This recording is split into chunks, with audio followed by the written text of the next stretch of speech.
আমার mobile check করবে যে কেউ, আমার ডায়েরি চেক করবে যে কেউ, আমার প্যান্ট চেক করবে যে কেউ, এই অধিকার তো কাউকে দেওয়া হয় না। ডিবিতে নিরাপত্তার নামে নাকি রাখা হয়েছে, এইটা কোন আইনে? পাক হানাদাররা দরজায় ঠক ঠক করতো এবং জিজ্ঞেস করতো যে মুক্তি আছে কিনা। আর 2024 সালে দেখলাম যে দেশটা আমরা রক্তের বিনিময়ে 30 লক্ষ শহীদের রক্তের বিনিময়ে স্বাধীন করলাম, সেই দেশে ব্লক রেড দিয়ে রাতের অন্ধকারে 2টা-3টার সময় ঠক ঠক করে জিজ্ঞেস করে কোনো ছাত্র আছে কিনা। যদি থাকে তাহলে আবার মোবাইলটা চেক করেন, রাস্তাঘাটেও এটা করেন। কোন আইনের বলে করেন, কোন অধিকার বলে করেন? মোবাইল চেক করার রাইট তো কারো নাই। It is absolutely personal affairs. আপনারা জানেন দ্বিতীয় বিশ্বযুদ্ধের সময় রোজা লুক্সেমবার্গ, তার একটা ডায়েরি আছে, কই নাৎসিরা পর্যন্ত সেটা চেক করে নাই। তো সেই ধরনের আমার দেশে ইভেন জুলিয়াস ফুসিক ফাঁসির মঞ্চ থেকে লেটার অফ গ্যালোজ, সেখানেও কিন্তু তারা এই সুবিধাগুলো পেয়েছিলেন। আজকে বাংলাদেশে এই আইটি ইনফরমেশন টেকনোলজির যুগে আমার মোবাইল চেক করবে যে কেউ, আমার ডায়েরি চেক করবে যে কেউ, আমার প্যান্ট চেক করবে যে কেউ, এই অধিকার তো কাউকে দেওয়া হয় না। স্পেসিফিক যদি কোনো এলিগেশন থাকে, হ্যাঁ আমার বিরুদ্ধে সেটা দিবে, থানায় ডায়েরি করবে এবং গ্রেপ্তার করবে। তো এইটার তো কোনো নেই। এবং এইখানে অ্যাপেলেট ডিভিশনের 54 এবং 167 রিমান্ড এবং 54-এ গ্রেপ্তার নিয়ে একটা সুনির্দিষ্ট নীতিমালা আছে। এই যে ডিবিতে নিরাপত্তার নামে নাকি রাখা হয়েছে, এইটা কোন আইনে? ডিবি কিভাবে রাখতে পারে নিরাপত্তা আইনে? ডিবির কোনো অধিকার নাই তাদের নিরাপত্তার জন্য রাখতে পারবেন। এবং এইটাই ছিল আমার সাবমিশন। প্রশ্ন তুলেছে যে খাওয়ানোর পরে নিয়ে আবার ছবি তোলা হয়, কি বলতে চেয়েছে হাইকোর্ট? কি বলতে চেয়েছে? সেটা বলছে যে এইগুলো ফান।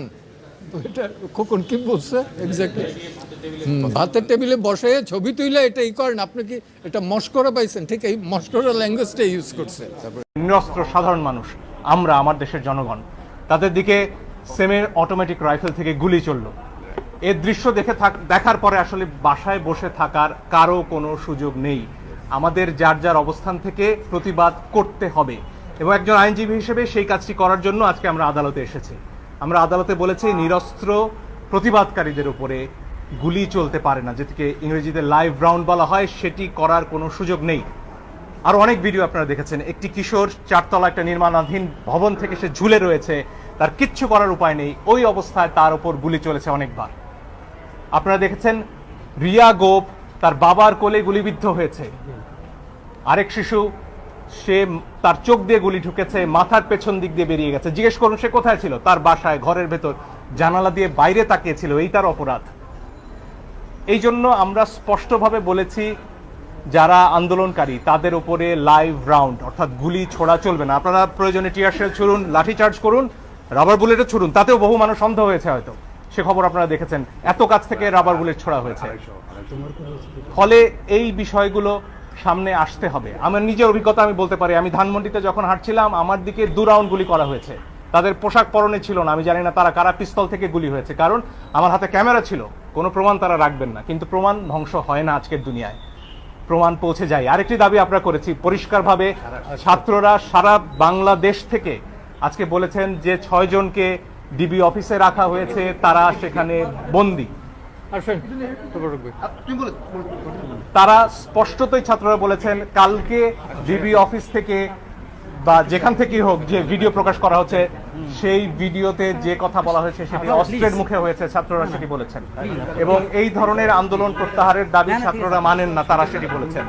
আইনজীবী হিসেবে আমার কথা হচ্ছে, যখন গোয়েন্দা প্রধান বলেন যে নিরাপত্তার প্রয়োজনে তাদেরকে তিনি নিয়ে এসেছেন এবং সেখানে তাদের খাবার দাবার করার ছবিও, খাওয়া দাওয়া করার ছবিও প্রচার করা হয়, তখন আমার কথা হচ্ছে হাসপাতাল থেকে একজন মানুষকে, একজন নাগরিককে কিভাবে তুলে নেওয়া হয়, কোন আইনে? আদালতে আমরা এই প্রশ্ন করেছি।